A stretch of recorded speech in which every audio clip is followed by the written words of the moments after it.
તરફ જૂનાગઢ જિલ્લામાં ટેકાના ભાવે મગફળી ખરીદી શરૂ થઈ ગઈ છે। જૂનાગઢમાં 27 કેન્દ્રો ઉપર મગફળી ખરીદીનો પ્રારંભ થયો છે। એસએમએસ કરી ખેડૂતોને ખરીદ કેન્દ્ર પર બોલાવવામાં આવ્યા હતા। મગફળીની ગુણવત્તા પર ટેકાના ભાવે મગફળી ખરીદવાનું શરૂ થયું છે।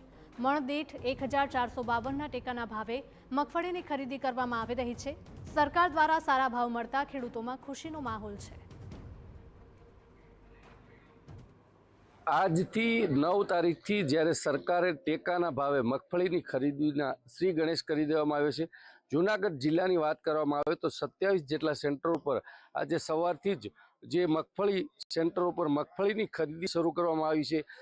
સવારથી જેટલા ખેડૂતોને એસએમએસ કરવામાં આવ્યું હોય તેમને અહીંયા જે મગફળી દેવા માટે બોલાવી લેવામાં આવ્યા છે અને તોલ માપ પણ શરૂ કરી દેવામાં આવ્યો છે। સ્પષ્ટ રીતે કહેવામાં આવે તો એક ખેડૂત દીઠ 2500 કિલોની મગફળીની જે ખરીદી કરવામાં આવી રહી છે અને ટેકાના ભાવે 1400 રૂપિયા 20 કિલો મગફળીનો જે ભાવ સરકાર દ્વારા રાખવામાં આવ્યો છે। ખેડૂતોને સારા ભાવ પણ મળી રહ્યા છે, તેને લઈને ખેડૂતો પણ સંતુષ્ટ છે।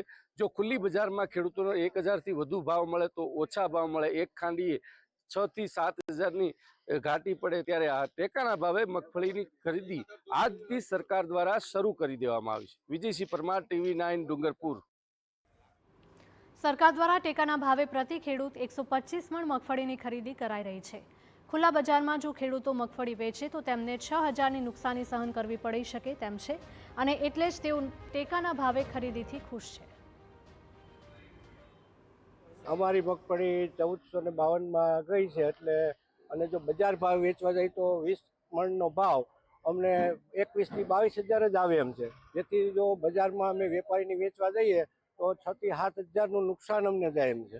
કેન્દ્રો ખાતે સમગ્ર વ્યવસ્થા આપણે કરી છે, એ પણ આપણે જોઈ રહ્યા છીએ। આજે અહીંયા જૂનાગઢ ખાતે જે કેન્દ્ર ચાલુ છે ત્યાં ખેડૂતો આવેલા છે।